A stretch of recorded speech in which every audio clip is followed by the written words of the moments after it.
Hello and welcome to Screen Views. I'm Dave. I'm James. And this is the weekly podcast where we give our views on a film and TV show. Each episode is unscripted, unedited, so anything can happen. Listeners should be aware that we do include spoilers, so feel free to fast forward, rewind, or simply buckle up and enjoy a somewhat coherent conversation. Our podcast is based on the idea that there's no such thing as a bad movie.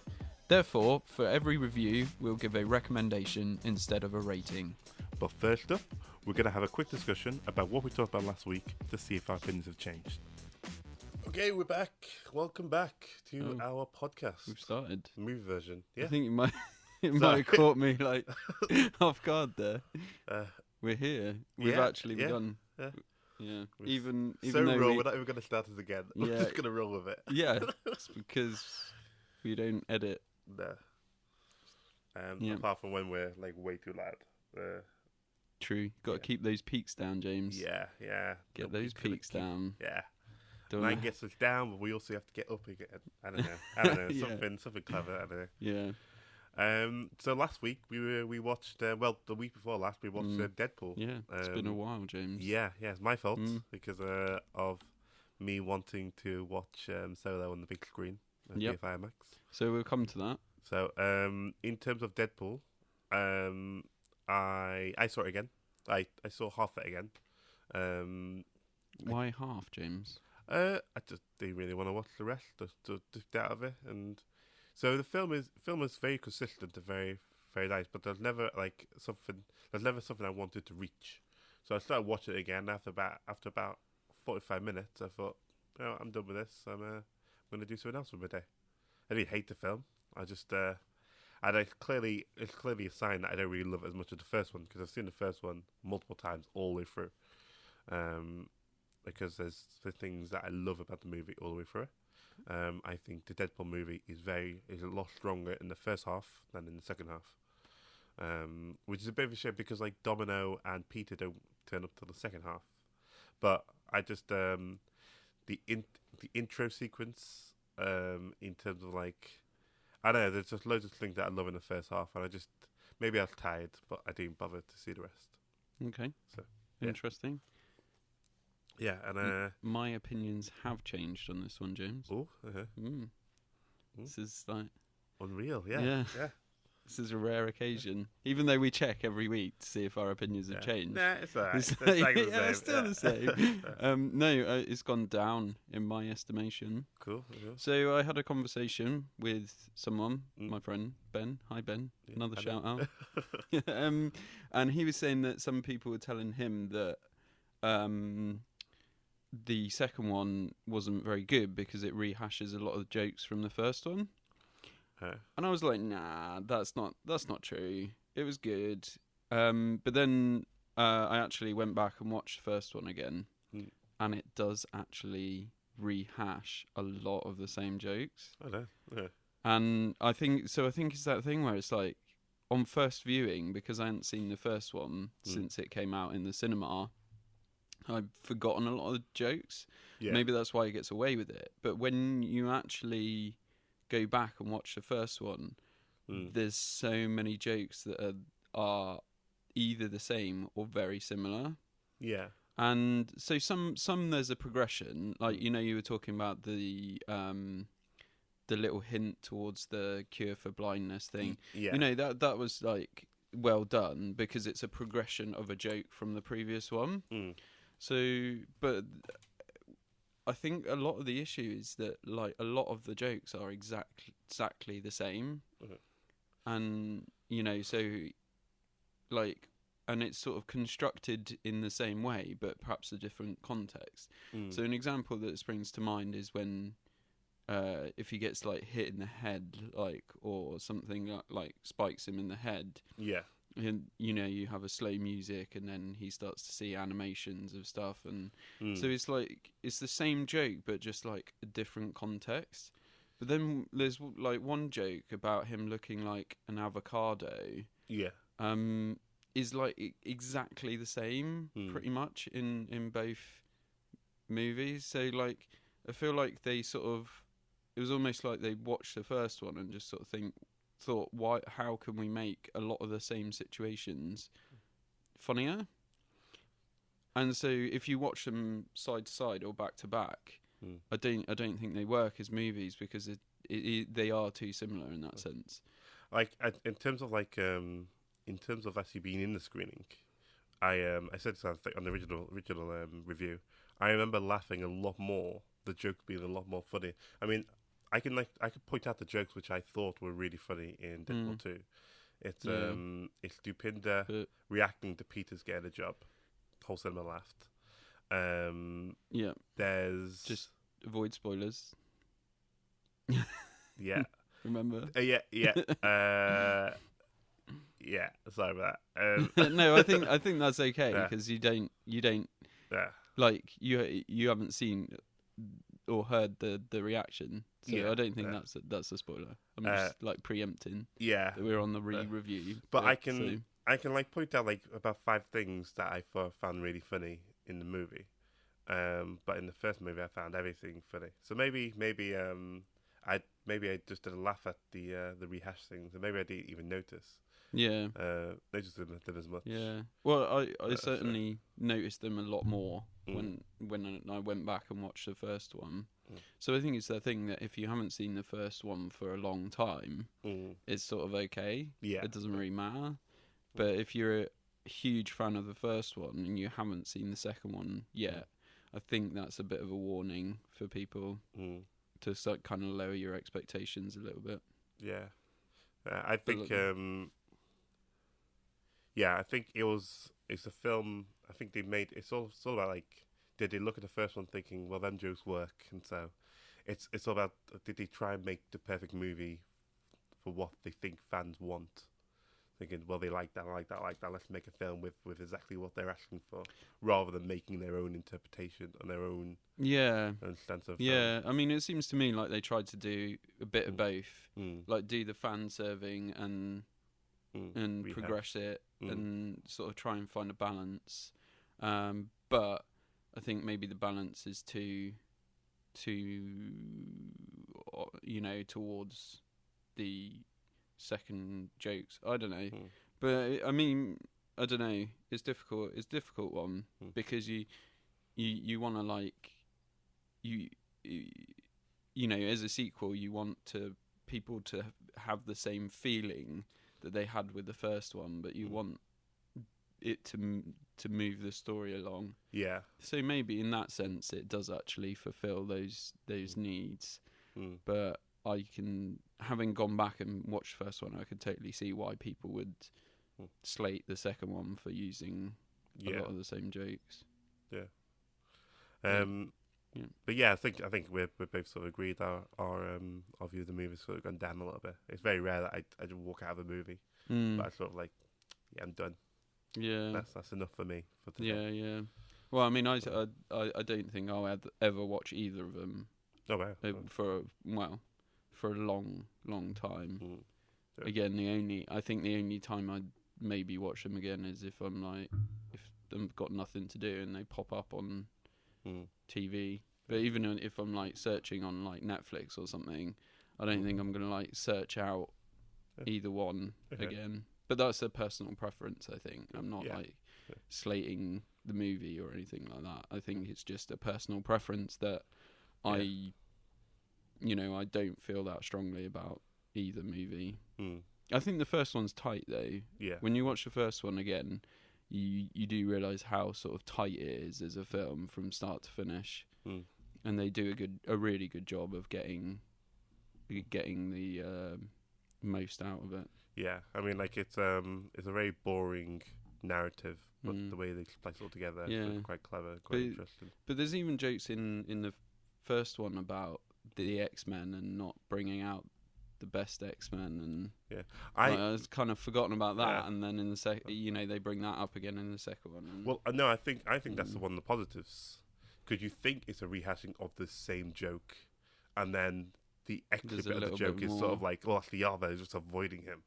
So actually, I'm actually, in terms of that, I do agree with you, but in terms of that actual joke, I think it works. Yeah, so I think we're apart from that, I think we're on the same level. Yeah, I think we're on the same page. Shall we talk about this week's movie? Yep. Yeah. Solo, a Star Wars story. Yep. What do you know about the movie before going into it? Do you know that much about it? Not really, no. I mean, I think before we kind of start this review, I should probably just say that like I've seen every single, I think all of the main Star Wars films, including Rogue One and this one. Yeah. I haven't seen like the cartoon stuff that they've done, the series and things like that. So I'm sort of a Star Wars fan, but I'm not a massive Star Wars fan. Yeah. So in terms of knowing a lot about, I literally knew nothing about this film before I went in. And did you know anything about the behind-the-scenes dramas? Oh, is this about the directors? Yeah. Because you just were like saying, your interpretation of the film going into it, like in terms of what was. Well, is anything into or to go to clear head? Interesting in that the whole film is attributed to Ron Howard, isn't it, as a director? Yeah, officially, officially. Yeah. And if you look on IMDb, that's the only director that's listed. Yeah, but. Do you have some inside goss? Yeah, because the two brothers who did Lego Batman were directing this film. Apparently, they did a large chunk of it, and there were creative differences over the direction of it. Yeah, because apparently the writer of this film wrote was a part of writing the original trilogy, and part of writing all the other films. Episodic films, and basically this was an old writer and his son writing this film together, and sort of passing the torch basically. But the directors that they got involved, they're very heavy on improv, and actually the film that they were creating is very different to the script that they were given, and Disney thought there were a lot of creative differences, and so they decided to fire the two directors and hire Ron Howard instead. And Ron Howard came in and reshot quite a large chunk of the film, and so this film was like redone very last minute. Okay. So I basically went in with very low expectations. Yeah. I thought this would be I thought this is quite along the lines of my fears for Rogue One. I ended up loving Rogue One. Well, my fears, because a similar thing happened in Rogue One. Right, yeah, but we both quite liked Rogue One. Yeah, didn't by we? all means. But in terms of my fears and interpretations, it was the Last Jedi that we were sort of agreed on. I personally couldn't stand Last Jedi.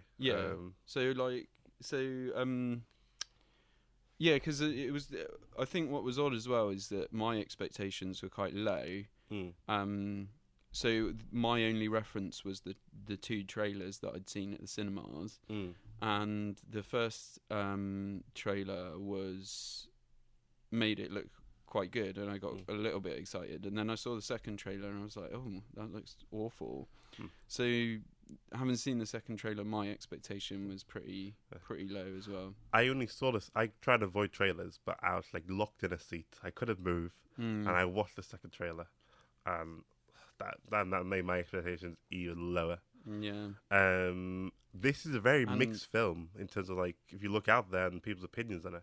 Oh, right. It is extremely mixed. Yeah, I mean, coming off the back of The Last Jedi as well, like obviously that. I think, is it fair to say for both of us that the expectations were lowered by that? I know we've just sort of spoken about that a little bit, but yeah, I don't know. I didn't want an experience like The Last Jedi again. I just didn't enjoy it at all. I didn't think. I just think I felt like it was pointless. I felt like you've got all this aura building up a character, the Luke character, who's not in quite a lot of him, and all of a sudden he's back. But I don't think they utilize that character at all. No. And I think the questions they ask, they don't resolve, and they don't really do anything to the main story. And it just felt like everything they tried to do, in my eyes, failed, and I just didn't enjoy it was a real shame because I'm a huge fan of Brick and the director. And so I was just I was a little bit disappointed, and it was a shame because some of the best moments in that film for me were the like throwaway comedy moments that aren't, are supposed to not necessarily be the best moments in the film. I mean, I think the story was a bit of an issue as well, because there wasn't. It was like it was kind of like the goal was to get away, and so the whole film was like this weird, slow-paced kind of chase. Yeah, and then it had about. Was it the multiple endings thing? Did that come into it as well? Like, it just I don't know. It just sort of felt like a lot of the sort of foundations that Force Awakens it got rid of some of what made Force Awakens quite good, and it didn't, like you say, it didn't utilize the characters. There was a lot of opportunities in The Last Jedi to really make something good, and it I felt like it just sort of it didn't do that. So sorry, I know we're not reviewing Last Jedi, but I think what we're trying to do here is give a bit of a context to our feelings going into this movie. So I hope that sort of helps. Yeah, I mean, I same as you. I've watched the films. I haven't read the books. I hadn't read any comics. I hadn't watched the Clone Wars, the animated series. So I went into it fresh. And even though I love the actor who was in Hail Caesar, hate Hail Caesar, but love the actor, the role he played in Hail Caesar. Yeah, I quite enjoyed Hail Caesar. I couldn't stand. I was watching it with you, and we were watching it. There were three of us, and two people came out happy, and one person came out miserable, and that miserable person was me. Yeah, Couldn't. But I think Coen Brothers are just like they've got the Midas touch for me. Like anything, boom, movie gold. But I can't remember his name. The main actor in this one. It's Alden. Should we just say his first name? Yeah. His pronunciation. Alden was great in that movie. And going into this movie, it took me a while to realise this isn't just the Han Solo character we know isn't just going to be rehashed here. And I had to separate it. It's an origin story, isn't it? Yeah. So if anybody doesn't know what the film is about, it's essentially an origin story of how Han Solo became Han Solo. Yeah, and where he is, why he is the person when you see him in A New Hope. Yeah. I had to very separate all the elements of Han Solo that I like from the from Harrison Ford's portrayal. Very quickly, early on in the film, I had to just separate them from this person. I just had to try and look at this person brand new, because it would just really annoy me, thinking, well, that's not the Han Solo I know, because he's a lot more. And so I think once I did separate it, I started to really enjoy the actor's portrayal of the character. Yeah, I didn't have that problem. Okay. Like, I know loads of people like Han Solo is like the favourite character of all time type thing. But I sort of I don't know, I don't know whether I was just able to separate it a little bit easier, or I'm just not that invested in the character as much as other people. But yes, Harrison's Ford portrayal is obviously iconic, but I sort of, because he looks so much younger, I don't think it was sort of an issue, because you get the impression that, by the time New Hope comes along, he's a bit weathered anyway. Yeah. And he's seen a lot, and he's changed over time, and so I kind of, that wasn't an issue for me. But I can see why some people might be like, it's not Harrison Ford. Yeah. You're not doing the things that Harrison Ford does. That's my well, it's sort of I mean, in terms of the movie is called just Solo. It's the character you love. You love Solo. Come see this film. And I think it wasn't really. I only saw the bad trailer of it, And in terms of the impression the film gives off, it's purely based upon you loving the House of Ford version. Yeah. I think if your whole campaign of a film is marketed towards your love of a character, but you don't portray that character in your film, I think it's a bit risky. I mean, I will say this might be surprisingly positive review from me, even though I'm sounding a bit negative right now. But Right. Okay. I'm saying in terms of like what I had to very quickly change in my mindset, I think has sort of like directly altered my perception of the film. I think by just going in new, and like I say, I think it's got a lot of backlash. I'm trying to understand all the opinions out there. Like when you see a film and you think a certain way, do you sometimes just look up? Am I going crazy? Do I Well, like yeah, that's sort of what I did with I Feel Pretty a couple of weeks ago. Yeah. And I'm still like not comfortable with how I feel about that film 100%. So yeah, like you start searching out to see if people are thinking the same thing as you. I think that's quite natural, especially in the internet age. Yeah, so easy to. So do you think like are people aligned with your point of view? What is your point of view? And are people aligned with it, James? I had to go in with fresh eyes, Mm. and I was actually sitting next to, like about between 8 and 10-year-old. He was with his father. I'm not just taking him from the street. Right, okay. That's good to know, James. I was sitting next to him, and while I was watching the film, I was trying to imagine seeing this as the first Star Wars movie through his eyes. And I was also trying to imagine seeing The Last Jedi, the first Star Wars movie, through his eyes. And I was thinking, oh my God, I wish I was that young and watching this film for the first time. I mean, I think the film has a lot of faults. I think one of the biggest faults with the film is that everything that's in the film has been done better by other films. There's everything, so the droid in it is okay, but the droid in Rogue One, I surprisingly loved. Yeah, this is the thing. Like this is one of the things that did slightly annoy me with this film was that in every Star Wars film now, are we going to see a like bad mouth robot who's like anti-authority? Yeah. Do you know what I mean? It's becoming like a trope. Is that are we going to see that in every Star Wars film now? I think we might do, and there's a point which I'll bring up later on. But I think we might do, and I think it is like I can know why you might go, ugh, but I also know why some people might go, ooh, that's interesting. Right. And it's to do with the whole fan fiction, because I've been exploring more I've been exploring more Star Wars products after this. Right. Okay. In terms of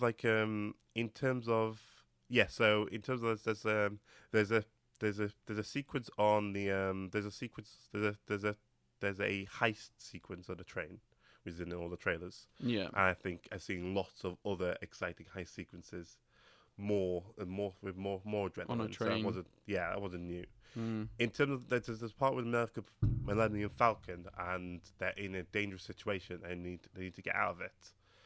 And the exact same sort of sequence I've seen in like a Star Trek movie, and that was done a lot better.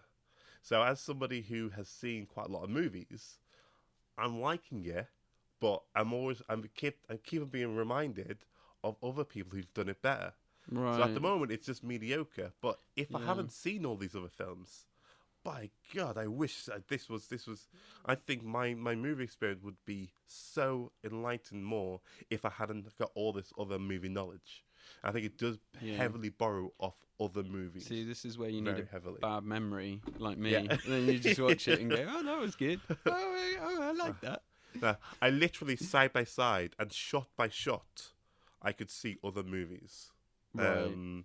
And Quentin Tarantino does that a lot, but he does it a lot with non-Hollywood movies, and so it's sort of like influences from films that you may have not actually touched upon. Like if you know it, it's great because you feel empowered. Yeah, because you like I've seen that obscure foreign film and he's referencing that, and if you haven't seen it, it looks like something brand new. Brand new. And I think that's the genius of Tarantino in lots of ways that he often gets critiqued for. Yeah. Whereas I think that he never does avoids it in either. a very He never denies clever... the claim. He's like, Yeah. I love the movie, so why wouldn't I? Yeah, so why... Yeah. Yeah. But that's part of Yeah. the creative process, isn't it? If you love something and you Mm. want to kind of recreate it but do it in your own way, and I think that's kind of the beauty of like Mm. creative process. The issue comes, like you say, when it's too similar Yeah. and it's too samey, and Mm. you know the context is exactly the same, Yeah. and that's a problem. Yeah. So I think with massive movie fans, they might not really get it as much. But I think someone who doesn't really watch movies that much may really enjoy this movie because, like I say, there are really interesting sequences. I also tried to think about watching this movie, the other way around. Let's say I've not seen Han Solo in other movies. Don't forget, this is for the new generation as well. Yeah. And so they're going to be watching it in a completely different order. So what if you watch this movie first, which was just wham, bam, thank you, ma'am, action, action, action, action, action. Now, if you like this, come sit down and watch a slower film called A New Hope, and it's sort of like it's like spotting the Easter egg the other way round. And I thought I kept on. So when I finished this movie, I kept on being.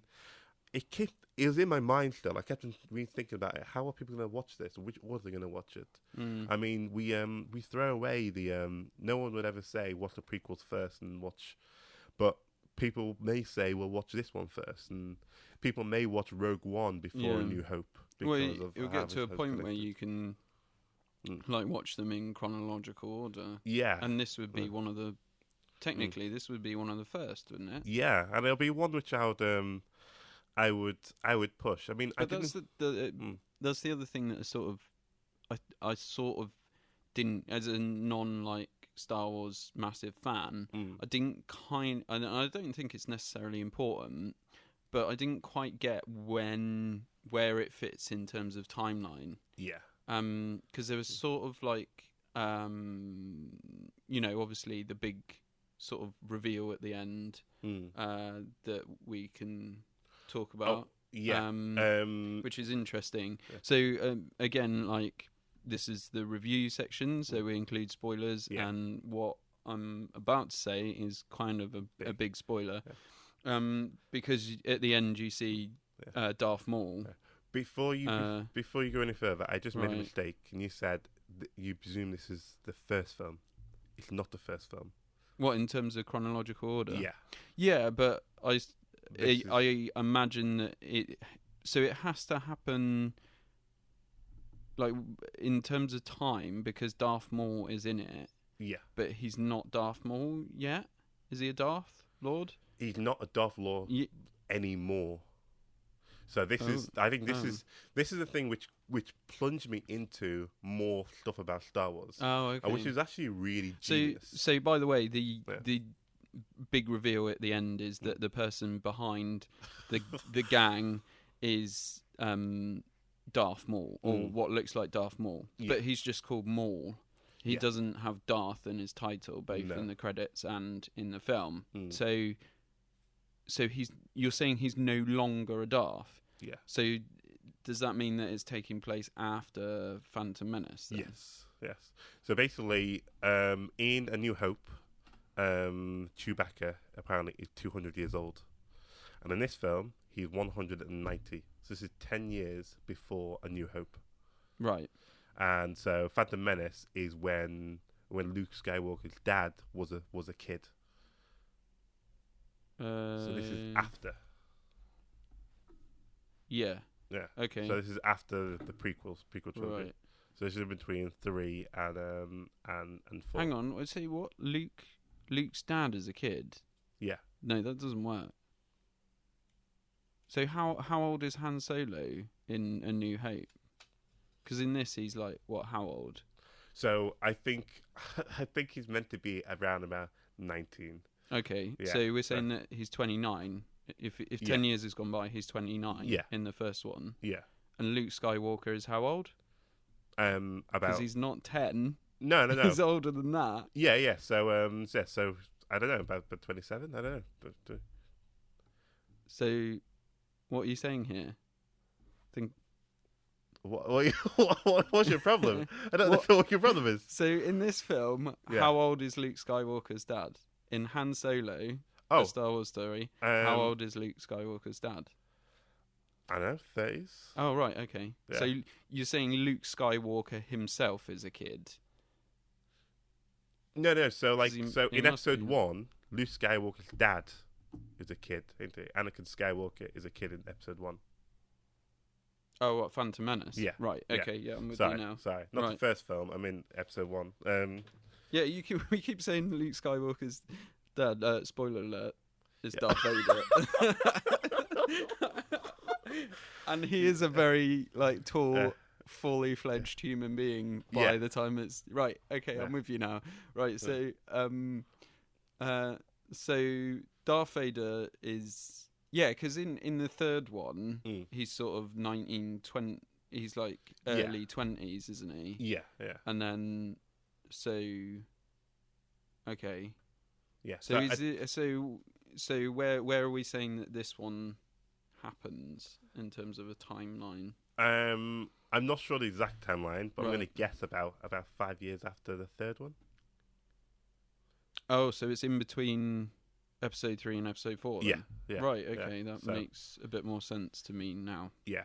But I Okay. understand why it doesn't, because Darth Maul died in the first one, Again, yeah. which doesn't make sense to me either. Well, he gets chopped in half, doesn't Yeah. he? So we don't actually see him die. So but- are we assuming that he's like robotic from the waist Apparently down? he is. You can. So I rewatched the film again last night, but ended up going to the toilet on that part because I wanted to see that part. So, but apparently he does have robotic legs, which is why I started watching Star Wars the animated series, A Clone Wars, because apparently between the Clone Wars animated series, and the comic books Right. and the books, you get to see the whole journey of Darth Maul and how he came back. Right.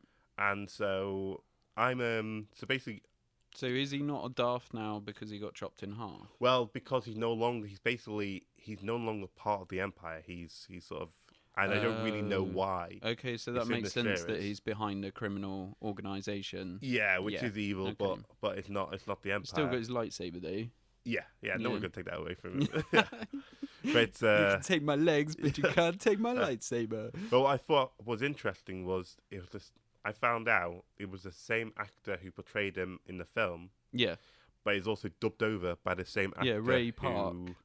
who did the voice. yeah. So in the Ray animated Ray series. Park is the original Darth Maul. I didn't know person. that, but it's And then Sam probably wouldn't Witwer. recognise him. So Sam Witwer is the voice. Oh no, okay. So, well, yeah, which is something that I was going to ask you about, but I guess that explains it then. Well- The voice. Why would they dub the voiceover? Do you think? Because of the new fan base, you've got Right. kids who watch the animated series, who that's an Easter egg for them. Right. It's not so an Easter egg he for needs us. to sound the same. for Yeah, them, and you it's think? kind of cool how they actually plant a lot of Easter eggs. I mean, I've only seen the first couple of episodes of Clone Wars, but they've actually started planting in quite a lot of Easter eggs in this film from that. And so they talk about spice, which is a drug, and they have there's a planet, there's a mining planet they go to in the Clone Wars, and they're all talking about spice, gotta get that spice. Yeah. And there's also the drones have they have like something on them which controls them. Yeah. And that's in a Clone Wars animated series, and that's Okay. kind of cool. Like now I'm Yeah. seeing this, I'm thinking, oh wow, kids who have just watched that animated series and then have seen this as their first film. I only see the first couple episodes, but there's so much in there for them. I'm thinking, wow, this is pretty incredible. Yeah. That's interesting. So it'd be interesting if like fans of that animated series are loving it, and then Yeah. fans of the original Star Wars, it'd be interesting to see how they're who don't have that knowledge of the I mean, animated series. It'd I'm be going to talk about interesting. Doctor Who for a second. It's going to sound like a tangent, but it's not. So, like, we had the 50th anniversary Doctor Who, and, like, we've not actually seen one of the Doctors regenerate. It regenerated off screen, and so they did a mini film with him regenerating. and before he regenerated, he sorry, I keep making noise here. Before he Getting too regenerated, excited, James. he basically listed off a list of names of his companions, and like Tamsin, Molly, he just goes through all of them, and basically, I listened to the audio series, which is called Big Finish, and it's not really canon. They don't really say it's legitimately connected to the actual Doctor Who, but by him naming these names. Is this a spoiler? Do we need to warn Doctor Who fans? No, Okay. no. Just By checking. him naming these names, he's sort of like tying together the audio series and the actual series on TV. I'm thinking, wow. And what this film does, it directly ties in a Clone Wars to the actual films. So all the little characters that you've seen that he brought up in this like Clone Wars series are legitimately in this world, and they Right. can legitimately expand upon. Right. Okay. And even though I've not seen all of Clone Wars, I know that excitement from like Doctor Who. And so by seeing these connections, I'm thinking, wow, well done, you. You've taken something which is basically aimed at kids, the Clone Wars, and you've implementing it into this film. I thought, well done. It's great if they try and capture all audiences, but it's really nice if they're aiming for different all these little people who audiences which have been forgotten. I know. I just thought that was really nice. I don't think a lot of people will appreciate that, but Yeah. and even I didn't appreciate it at first. I'm only getting these Easter eggs after I started watching Clone Wars. Yeah, well, I suppose that's what gives like films longevity as well, isn't it? Because people want to go back and watch things to, Yeah. you know.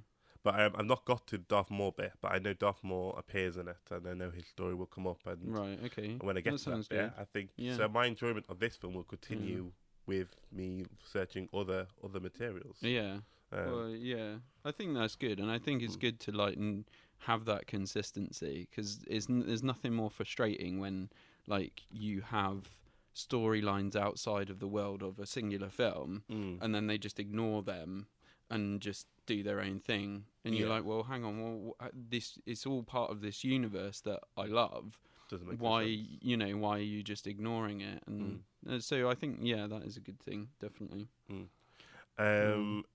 Sorry, we go back to the film. So back to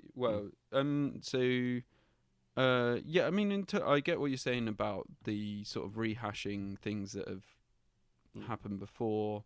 I mean, in terms of a storyline, it is quite generic. Yeah, It is very like basic. Hero's adventure. Very safe. Yeah, Yeah. yeah. And to be honest, Quite easy to follow as well. after Last Jedi, I just thought it was really refreshing. I thought they just needed that clean palette. Yes, and that. yeah, I agree.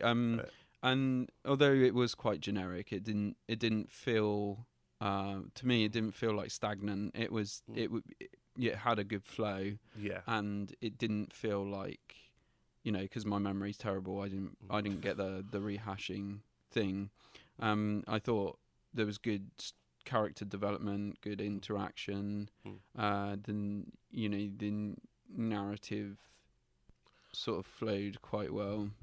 We could give spoilers out, aren't we? It's a review. It's not like we're allowed to give spoilers about Solo. Yeah. I was just warning about the Doctor Who because if there's a fan of Doctor Who Oh, listening to our podcast then they have a spoiler for Doctor Who, they're just going to be. Well, you just annoyed, kept aren't saying they? about bad memory. Do you remember Star Trek, the first movie? Yeah. So Well. Yes. Yeah. I've seen it. So, this is like a spoiler for that movie, but it came out like ages ago. Okay. So I know. Yeah, this is a spoiler for that movie, but just a warning. Yeah. Yeah. So basically, they create a black hole, and the enemy goes in the black hole, and then they can't get out the black hole. So then Kirk Is that phones, right at the start? No, it's at the end. Oh, right. Okay. Like Kirk talks to Scotty and says, "Look, we need to do something." Yeah. And Scotty starts running towards the engine room, and they want to explode something to give them an extra boost. Yeah. And everything's falling apart around them. And then Kirk says, "Do it!" And then Spock does it, and then they get out of there. They zoom out of there. And it's sort of like shot by shot. It was very close to the black hole sequence in this sequence. Yeah. it was I guess just, that was the sequence that you were talking about. Yeah. Yeah, so I didn't. I feel wasn't sure like if the sort of closing. You know, we need to go through the tight hole. Yeah. Is and we need to turn our ship, not the Yeah. horizontal. You sort of feel like you've seen that a bit before as well. Yeah. But I don't mind. Right. I don't mind that. Well, I think like say, if I've not seen the other movies, I've not seen how great they've You done wouldn't it. notice it. Yeah, I think if Yeah. this was my first time seeing this sort of sequence, I'd be like, wow, cool, that's Yeah. amazing. I really enjoyed Chewie in this movie. Yeah. One thing in The Last Jedi which I didn't like Mm. at all is that Chewie didn't do anything. He ate one of the creatures, one of like the little. Yeah, but he basically didn't. He had nothing to do whatsoever. Mm. In Force Awakens, he didn't really have that much to do either. Yeah. Although he had significantly more than Yeah, the other one. Yeah. But in this movie, even though he didn't have that much to do, in comparison to his roles in the last two films, I think. Yeah. I'm so glad we got Yeah. more from him. I'm so glad we got his I think personality. one of my favourite sequences was the Chewie Hans meet. Yeah. Which was interesting actually because the screening I was in, the sound went, which was really annoying. The sound went really bad, and it really I was like, oh, why are you doing this at such a key time in the movie? And I almost walked out. It got to a point where I almost walked out, but then as I went out, they were looking at fixing it, and they fixed it. And I thought, oh no, have I missed the best bit in the movie? But luckily they rewound it. Oh, nice. 10 minutes. Cinemas don't normally do that because it messes up the whole schedule for the day. Yeah, they went back 10 minutes because I don't know whether people complained enough that they did that, but it was good because then I got to see the whole. When they rewound there, was like a videotape. No, they just the screen went blank and it just jumped back. It was actually a weird screening because obviously normally we go together, we went separately. So when I first got there, I don't know, there was apocalyptic weather. When I got there, they were saying you can't sit back past row H. Because the lights were poor and you can't see the screen properly. Damn. And I was like, okay, this is really weird. So I chose my seat and went in, and I chose a seat near to the aisle, and I got into the screen, and the angle wasn't great. So there was literally nobody in the screening, and on my row there was no other people. So I moved more towards the middle, and the screen didn't really fill up at all. But just before the film started, out of all the seats in the cinema, somebody came up and went, "You're sat in my seat." And I was like, oh. So I had to move back a little bit to where I was. It was just my kind of luck. And then the sound went, and I was just thinking, what is going on? But it was fine in the end. But what that does link to a point, actually, which is that was the first, section of the movie quite dark for you?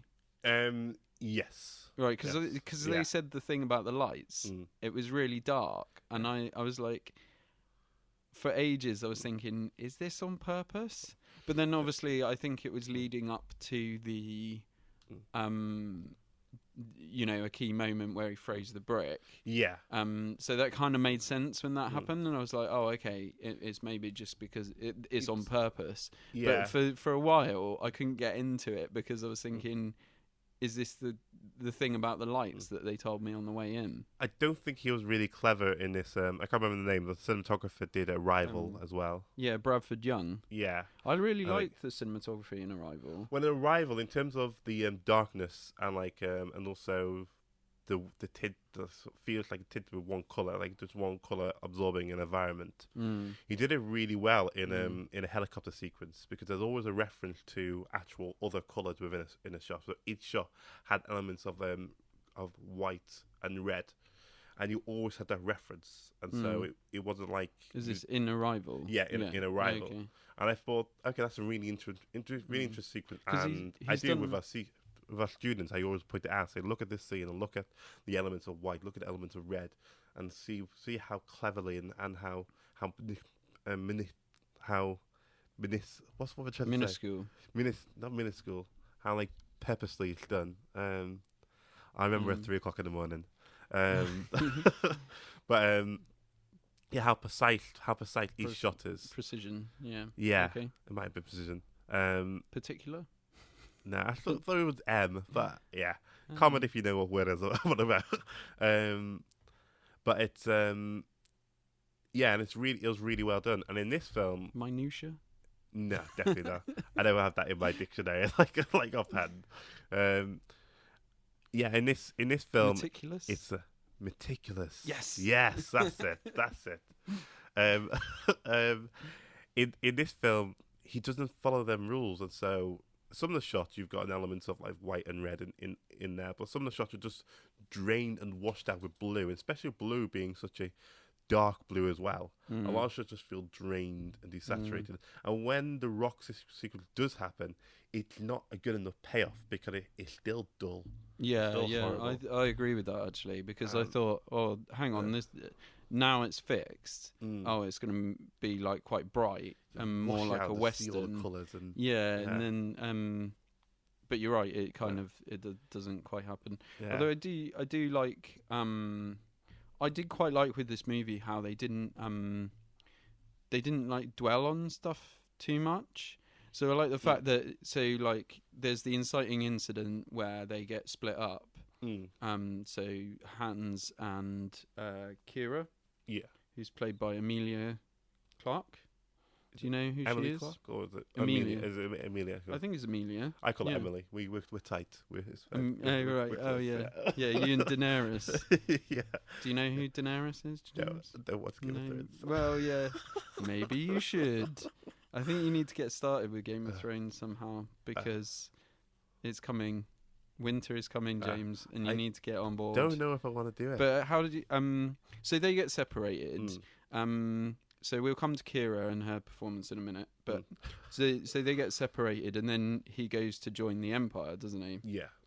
And that's quite a cool little thing where he just sort of gets his name, and you think it's going to be this like, oh, he earns it, but it's actually I quite liked that it's just like, oh, who are you? What do you do? Oh, we'll just call you this, and then he sort of runs with it.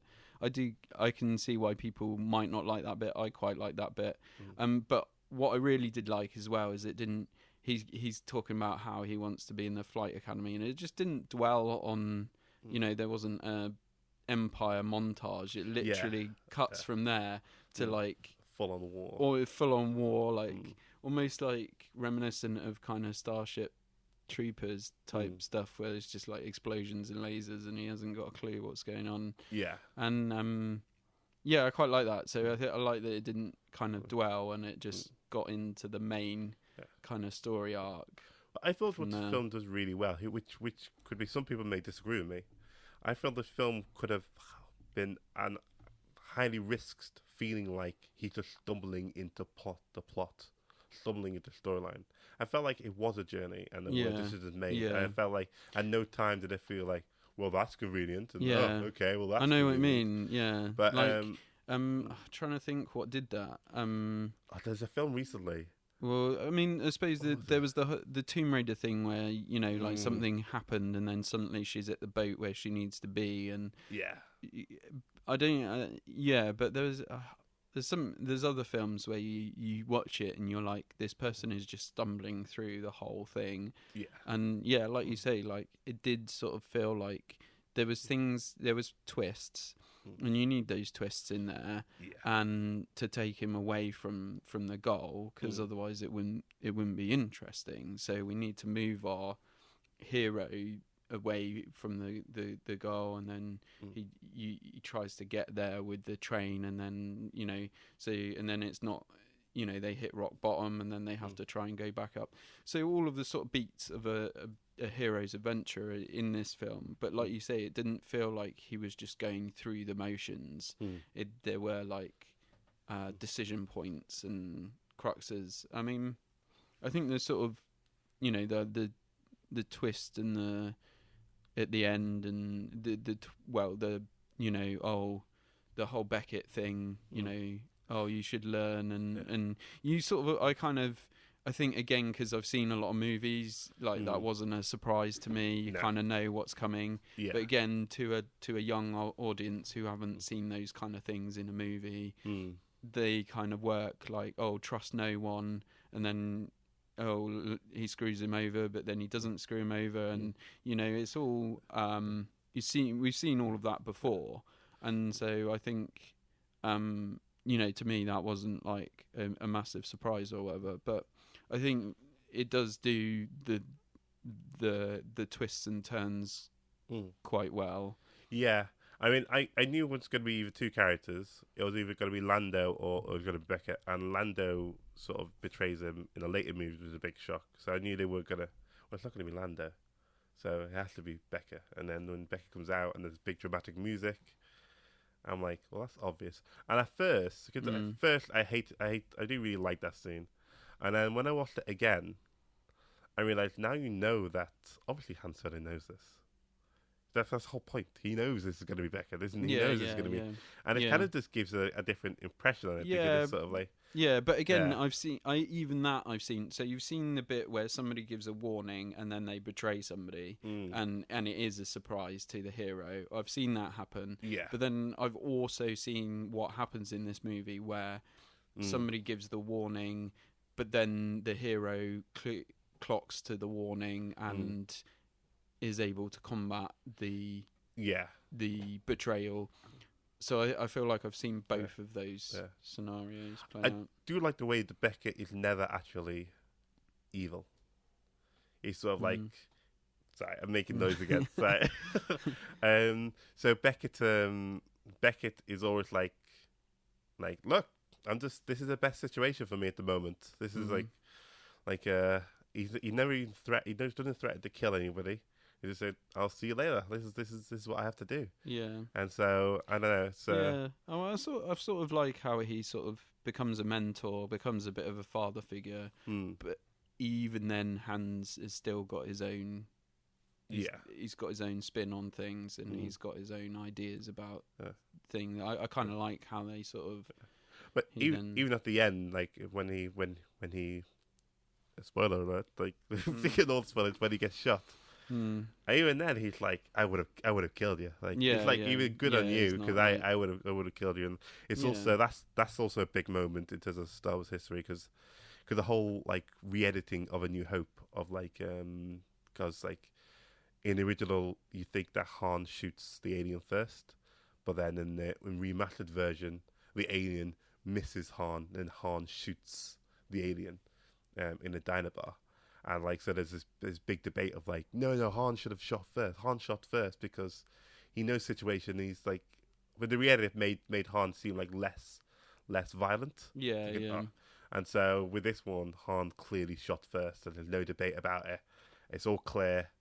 And yeah, I thought that was kind of a nice nod to the franchise. So again, you had any doubts before, then this is the answer. Yeah.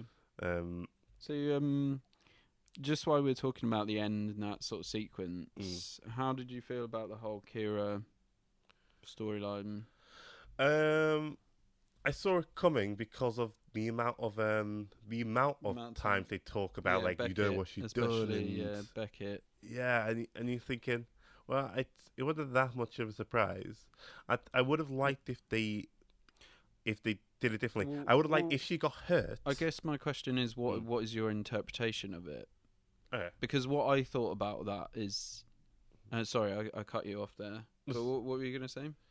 Well, I thought, like, if she, in terms of the fool in the audience and all that, it would have made more sense, rather than her going like, oh, I'll catch up. Like, no, come with me. He's dead. Why are you staying there? Come on. Come on. Two people are better than one. Why don't we just get Beckett together? But if she was hurt, and she says, look, you go, I'll catch up. Let me sort myself out. I think that might have been a better sort of more in terms of logic. Yeah, and it may help fool the audience a little bit more. Yeah, but I think so I guess my question is, what was your interpretation? Because what I thought was interesting was that it sort of felt like there was this whole she's doing it you don't know what she's like. You've had this time apart. Mm. Things have happened. We don't really know what's happened, and there's this kind of like idea that she is evil, because she, and that sort of gets fulfilled in the fact that she teams up with Darth Maul. Yeah. No, not just Maul. Yeah. But what I sort of thought was interesting was that there was a shot where she was looking out the window at Han Solo, and she was crying, and this was after she kind of made the decision. So my interpretation, I think what it was going on in there was that she still had feelings for him, and it wasn't just I'm going to do this because I'm evil. It was more she was doing it so he could be free. And what I mean by that is that by her staying, she was able to explain that because she blames everything on Beckett. Yeah. And she says that all of his associates are dead. And so I did wonder whether that was a hint to her doing it. So, because if she went with him, the idea was that they'd be chased down by Crimson Blood, or what were they called? Crimson Death Blood? I'm not sure. Crimson something. Yeah. And then so there was this whole idea that they were going to get killed, and so she, they just get hunted down forever if they went together. But by her staying and saying, all of his associates are gone. It was all Beckett doing the double crossing. Yeah. Han Solo essentially was free to be Han Solo. In terms of I don't think we know enough about her, and I think one thing that Marvel did quite well, which Star Wars hasn't done, is a parallel between Gamora's character and Kira's character. Gamora's character has done some atrocious things in the past. She's slaughtered loads of people, and even though we don't get to see that, we get to see the reactions of that from all the inmates in the prison when they first go to the prison, and they're all horrified. A lot of their families been killed by her or people she led. And so even though we're told and not shown, I think we're told in a very good way, and we're shown emotion. With Kira, we just kept being told, oh, she's done some bad things. Oh, she's done some bad things, and oh, you do not know what she's like. And I feel like we aren't really shown how. I think it's interesting how you can come to that conclusion, but it's the only conclusion we can come to without actually seeing her evil side. Yeah, but I think there's a bit of both. That's what I'm saying. I think, I'm not saying that she makes that decision completely. I'm not saying that she's pure and she does it so Han Solo can. I'm not saying that she sacrifices herself completely. I think just the idea was that it's just a bit more shades of grey in that she is sorry. We've just got some technical issues. I thought it was just a bit more shades of grey. So she's got this evil side to her, but she's also, she's not complete bitch. She there was a bit more going on. I just thought it was interesting. That's all. I would like to be a little bit more grey. At the moment, it's just there's a little bit of dab. It's I suppose It's just. But that's what the setup is. That because there's rumours about there being a Darth Maul film. Have you heard that? I've heard a Boba Fett film, not a Darth Maul film. Yeah. Yeah, somebody said to me that there was rumours about a Darth Maul film happening. So maybe we will, if that is a thing, I don't know, but maybe that would be an opportunity to see her character explored a little bit more. I think the fact that she fought that sort of that monster, that alien in sort of the bank heist, sort of the mine heist sort of scene.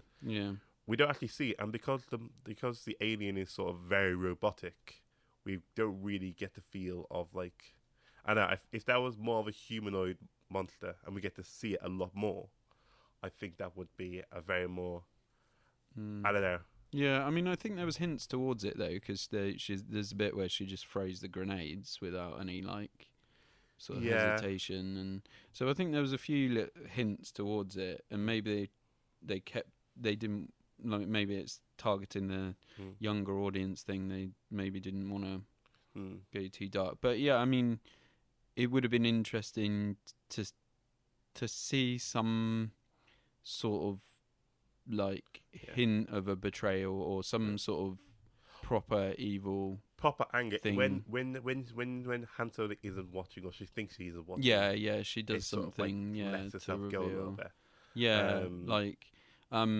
Yeah, or even like there's a opportunity to save somebody and she doesn't, or you know, something like. Yeah.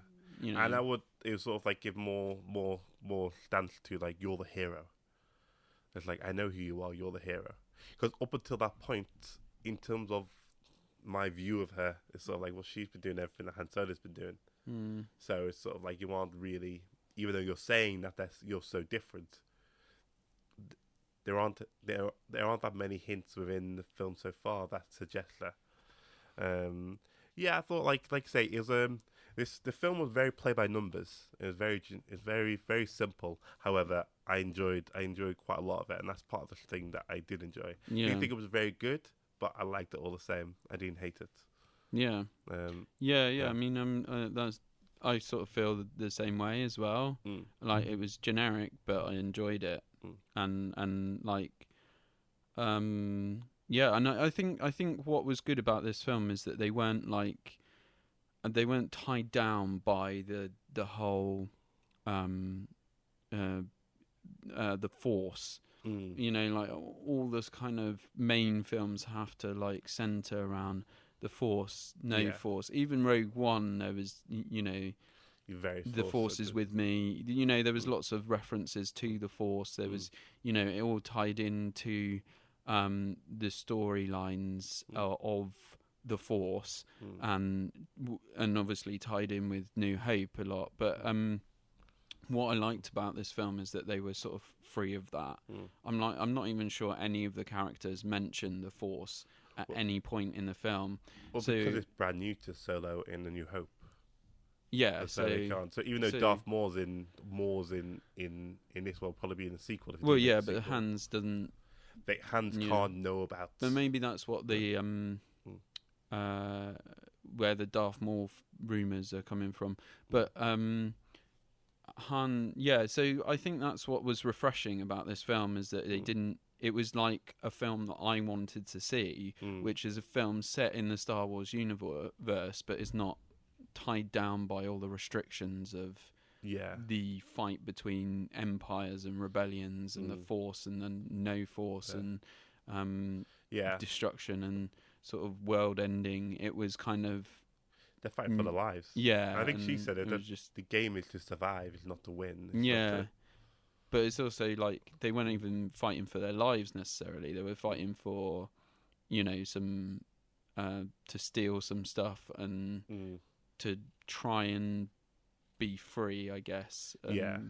Or just have some money to buy a spaceship and see the universe. You know, those kind of like incentives were like sort of. It was just refreshing. I felt Bettany sort of understood the risk of dying, but I felt like Han Solo never really understood that he'd get killed. I felt like he thought he could have just talked his way out of. He thought if this plan failed, he could just talk his way out of it. Well, that's because he was a bit young and naive and sort of still learning a little bit. It seemed, but it kind of worked. I think it worked, and. I liked Paul Bettany, and I think it worked with Solo in terms of he thinks he can work because he's a bad guy, which you think he's like very logical and very like he can talk his way out of it, but he's like so, but if you don't do this, basically I'm gonna have to kill you. Sorry. I kind of like that. It was quite nice to see Paul Bettany in something else other than being boring Vision. Yeah, I mean, because let's face it, the Vision character is quite bland. Yeah. Although I did like him in this newest one, I don't know, they just punched him straight into an action sequence where Yeah, well, Because get he- rid of get rid of the blandness. well, he's never really been vulnerable before, and then Yeah. straight into the new Avengers, he's like vulnerable straight away. So Mm. yeah, I thought that's kind of a Yeah. cool way of approaching. But the maybe character. too vulnerable. But anyway, we're not talking Yeah, about. yeah, yeah. We're not reviewing Avengers again as much as we'd like to. Yeah. So who would you recommend Solo: A Star Wars Story? If so if you can put all your if you love Han Solo, and I don't know, if you watch stuff with a fresh eye, then anyone who likes sci-fi can like this movie. Even though it does have a lot of references to the old films, I think you still watch this film blind and still enjoy it. Yeah, Um, I think definitely. Yeah, you don't have to understand the Star Wars universe to understand this film. I think even though it's getting really bad reputation, I think it is quite a good family movie. Nothing's too suggestive. Nothing's too violent. Nothing's too. I think it is like if you want to introduce your kid into Star Wars, this might be a good starter pack. Like it's not Yeah. too heavy. It's really quick. There's not a lot of dialogue. There's not a lot of drawn out dialogue scenes. It's very simple to understand.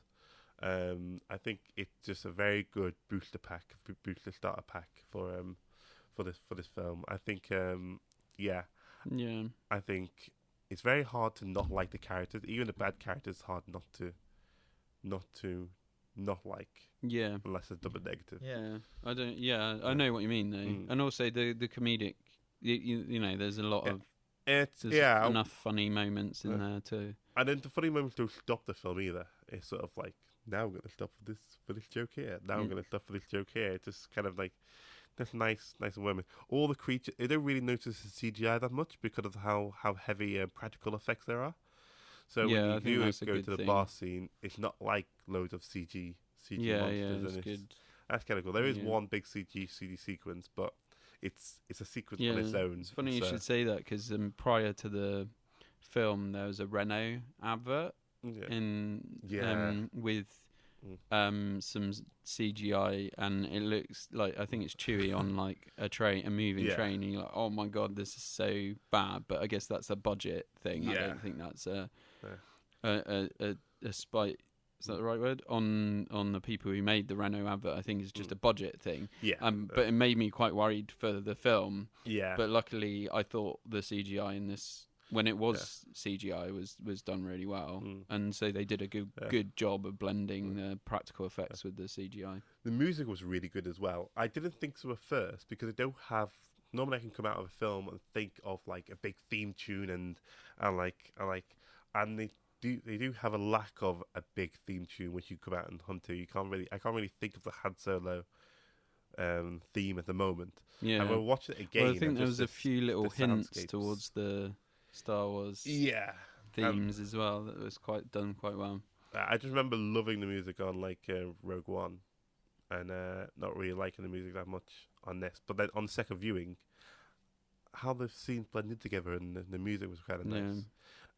They use a lens flare in one scene, which bugs me. Bugged me the first time watching it, bugged me the second time watching it. That's funny because I was just about to say, I think overall the cinematography was really good. Yeah, but like I said, there's a few scenes which bug me. Yeah. But the rest of the time is so if 9% is good and 10% is bad, then it's pretty much a good thing. Yeah. So I think I agree.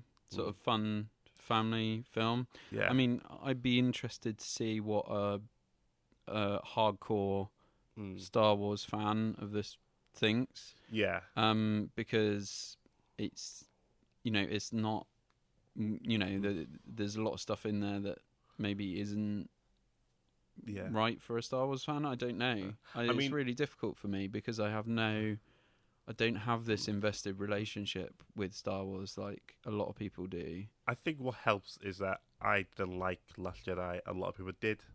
And so I think when going into this movie, a lot of people are saying they don't like this film. I'm thinking, it's fair enough, it's not your sort of movie. Now, Last Jedi wasn't my sort of movie. Yeah, I mean, I suppose it's subjective, isn't it? Yeah. Yeah. But like I say, this is just it's very simple, refreshing palate clean. Yeah. If you're into like a really deep dark story, and like all stakes are out, and like it could be the end of the empire, end of the rebellion. If you want that sort of film, then this isn't the sort of film. This is a very minuscule, tiny, refreshing, palate cleansing sort of film, and fun packed film. good for all the family. And all jokes ages really. I think. there are jokes in terms of like Was it what age rating was it? 12A. 12A. Yeah, I think it might have been makes sense, the suggested violence. So maybe not younger, but I think I don't know. I think it depends as a parent. I think if it's just I don't know. It's well, a lot I think of action. 7-8-year-olds could I probably watch it and understand it and enjoy it, no, definitely, and Not it really. would appeal to adults. Mm. So yeah, I think it's got it does again. It does all the things that like Tomb Raider, I think, didn't. Try to do. Yeah. So it sort of flowed a lot more.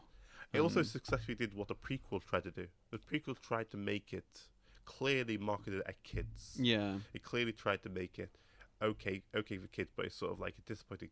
I think kids enjoyed it. As a kid, I enjoyed it. But it disappointed everybody else. I think this is nice in the middle sort of film. Yeah. It's Well, a it's shame also it's getting quite so much backlash. contained as well because it doesn't try to introduce too many characters, too many things going on. It's not that multi-stranded. Like you're following a gang of people through, so you're following one central character who teams up with other people throughout the movie. Yeah. And it doesn't really give you this expansive, multi-stranded kind of narrative, so it is quite easy to follow. Yeah. But what that also does is it contains the movie quite well. So that's something else as well. It's one question. Why did you need to blow up the track? I watched it again. I want to watch it again. I don't understand why they need to blow the track. I think it's because Thandie Newton says that it needs to be blown up. Don't like. There is no reason because they want to detach the card, right, and then fly it away. Once they detach the card, is it they had to detach it before it went in the tunnel, didn't they? Because the bridge led to a tunnel. Yeah. So the minute it got into the tunnel, they wouldn't be able to extract it. So they either had to stop the train somehow, or I think the plan was to blow the bridge. So as the train went down, they lifted the thing off. I don't know. I just felt like because they detached it successfully the other side. Well, that side's gone. Cool. And look how fast that slows down. Detach it one side. I just think. Well, they did that, didn't they? Because Chewie had to do the second one. Yeah, but like, so but whether the bridge was blown up or not, it would be the same result. It doesn't make a difference. Yeah. No, it was just probably so they could add drama and Thandie Newton could. Yeah. Get killed. Yeah. I like Jon Favreau's character, the full animation, the animated pilot. Do you think it was a shame that they did kill Thandie Newton's character off quite quickly? I felt like she wasn't in it that much. And I was sort of like, and I didn't really know why, but anyway. I kind of liked the fact that because sometimes films are so predictable. Like if you don't know an actor, they're probably gonna die. Yeah. And that was kind of refreshing. And I was kind of like, okay, cool, okay. So anyone could die in this film. Yeah. Apart from Hans and Chewie. But with Rogue One, Rogue One had the element of a standalone film because you don't know what all these characters are now. You don't know they might all die. Some might escape. Some might not. We just don't know. Yeah. And you had that, but with this one, so many characters in this movie do survive because they're in further movies. It's kind of nice than just saying, well, these are the stakes. Anyone could die. Okay. Yeah. Right. Cool. Well, I think we've pretty much covered Han Solo. Yeah. To the end. In 15 minutes. this podcast. Yeah. Sorry, we have timing wise. So what we looking at next week, James? Any ideas? Next week, we could be. Oh, it's not. There's a new film called Show Dogs. It's a kids' film, and that's the only new one in the cinema. Oh, really? Yeah. It sounds like we've not got much choice. choice then. Yeah. The show dogs. Yeah. You can watch. Is it the like? So I suppose we've had like we've had Solo. Avengers is obviously the big blockbuster. Is it that there's like a bit of a lull and then we're hitting like all the big stuff like Jurassic World, Mission Impossible, those kind of things? Well, actually, Jurassic World is we aim for you know what? Actually, Jurassic World. If we aim for like a Friday podcast, we could do Jurassic World. Okay, well, we'll see. Show dog looks awful. Looks terrible. Oh, does it? Yeah. Okay, well, maybe we'll delay. And so is when's Jurassic World out? Is it now? So it's out on Friday. However, there are previews on Wednesday night. Okay, so we normally maybe... I'm looking at Tuesday, and like Show Dog's the only new one. Yeah. So yeah. What are your thoughts about Jurassic World? Just out of interest. I've not seen the other one. What? Haven't you? No. Oh, really? No. Oh, okay. So I watched the other one beforehand, but no interest in it really. Jeff Goldblum's back. Yeah, probably for one scene. Probably. And where he says it's something about the dinosaurs. Yeah, it's great that they're going back, but if it's just one scene, keep it like a cameo. I know they want to sell tickets and all that, but yeah, I feel like I have seen this film already. Yeah, like and I'm hoping that what I've seen is just a lot of one sequence where the volcano's erupting, but then then you've got I don't know. I always feel like look at the second film. Yeah, which Lost World. Yeah. So Jeff Goldblum goes to the island. They explore the island. And then they capture a dinosaur to bring it back to the city. The dinosaur escapes and destroys Big Bang the Boom. city. It's the same movie. Yeah.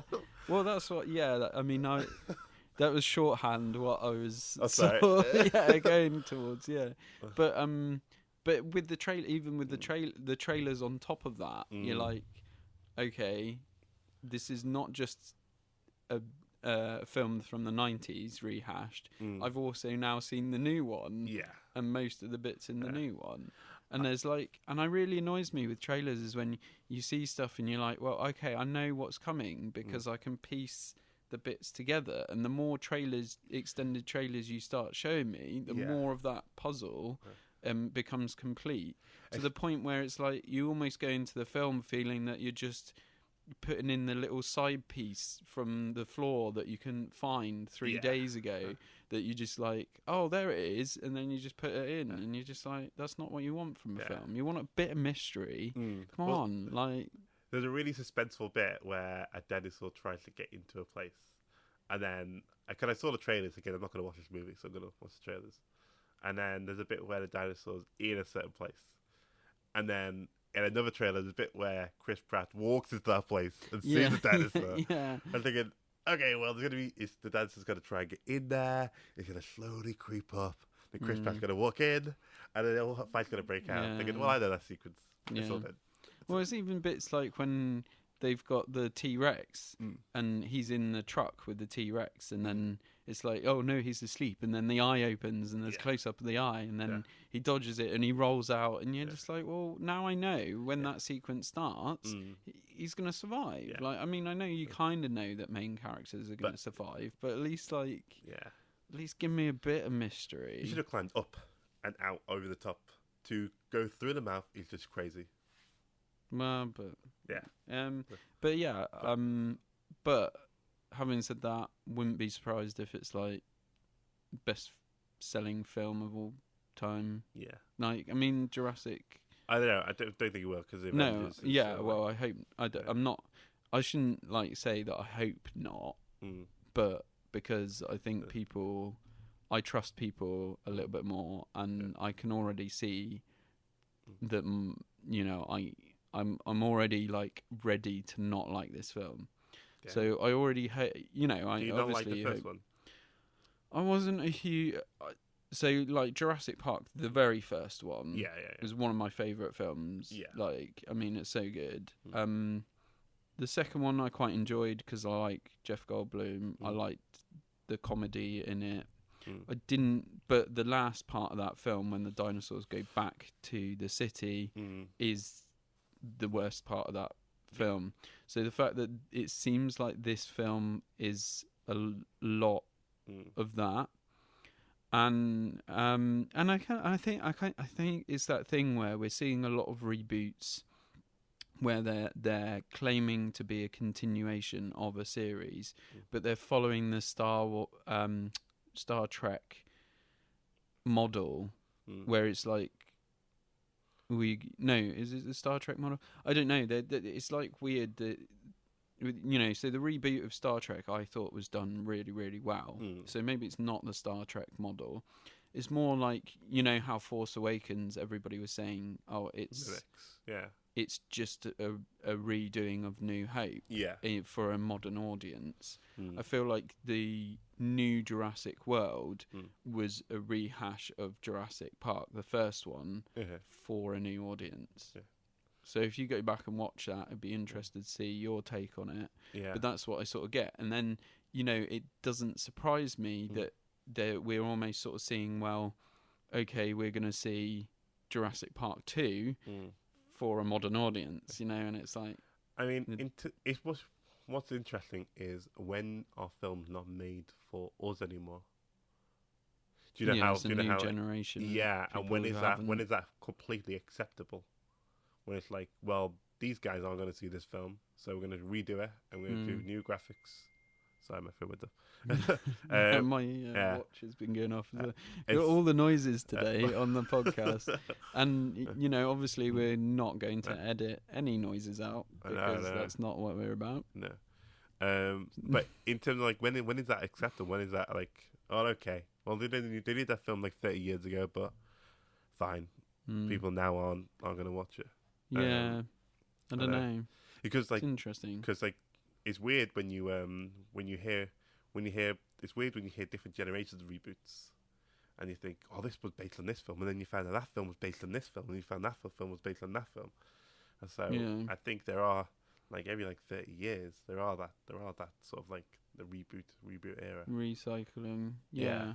Well, because it's a good money spinner, I guess, because you've got fans of the old ones, new generation gets into it. You can, it's all about, it's not just about the film. It's about selling dinosaur toys and, theme park rides and whatnot that go with it, which will be quite interesting. So it'd be interesting, say, if in, 20 years' time we suddenly see a rehash of Pirates of the Caribbean or something like that, where it's like... I think they're looking at remaking Pirates of the Caribbean. Already? Yeah. What, the first one? I think so. I heard a rumour. Oh, really? Yeah. Oh, okay. So maybe it's just that they're not waiting long enough now. Maybe that's the problem. I mean, that's one of the things that someone brought up. I just listened to a podcast and they're saying how, like, with the original trilogy, it's every 3 years they brought out a new film. So basically, so it's like a 6 year span between the first film and so episode 4 and episode 6. Right. Yeah, that makes sense. And so so it's so it was like a 6 year span of all the films, but now we're getting a film a year of Star Wars, and it's sort of like, or maybe we're not having the build up anymore. Maybe we're just getting too much too soon. And why would anyone watch this film when they've just watched the last Jedi? Yeah. When the next film is going to be released like next year. Because people always want more, James. Yeah. Give the people what they want, like we do with this podcast. Yeah, yeah. But I'm sure they want us to make a podcast every day, but we are sticking to our guns. Yes. We've now expanded to 2 podcasts a week, but still, we're not going to move any further than that. Yeah. But no, I know what you mean. Yeah. So maybe anticipation's going out, because this film sort of has bombed. Number 1 in the box office, but they've lost a lot of money. Oh, really? Yeah. I suppose on a long enough timeline, it'll be all right, though, won't it? Yeah, it's sort of film which will never lose money eventually, because of how much they sell.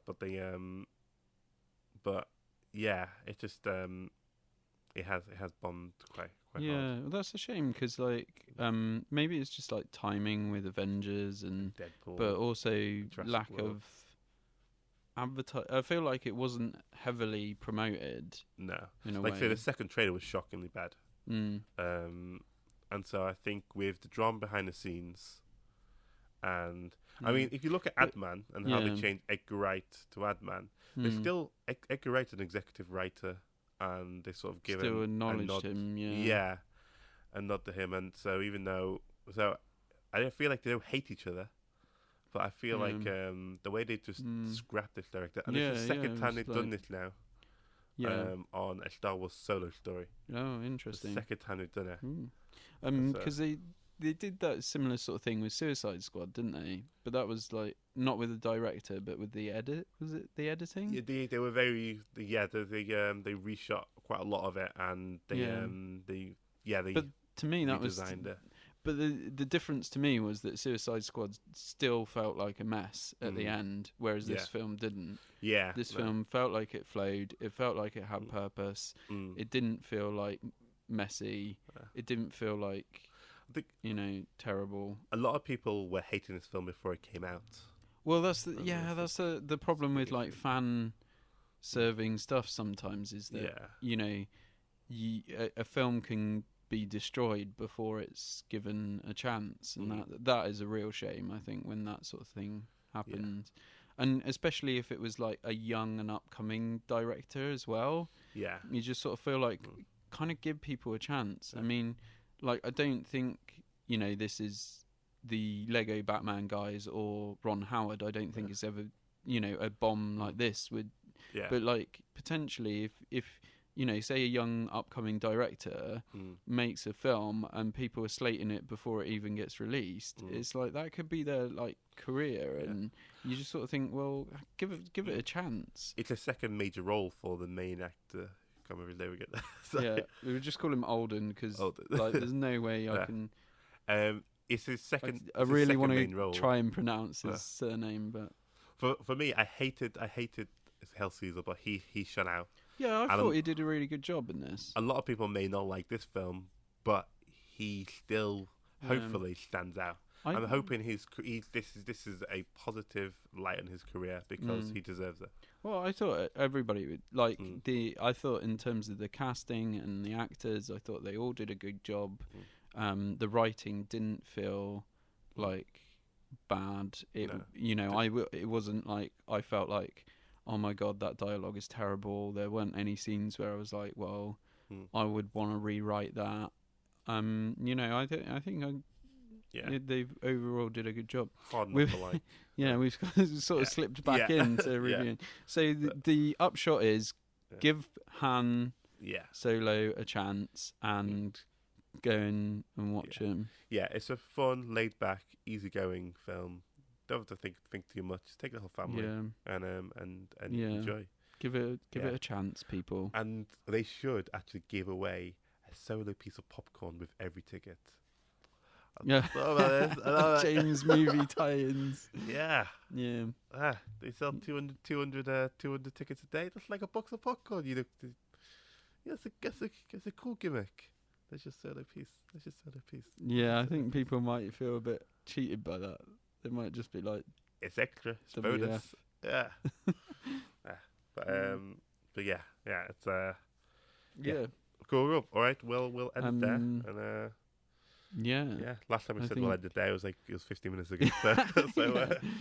So look forward to the Jurassic World Fallen Kingdom. Is that the full title?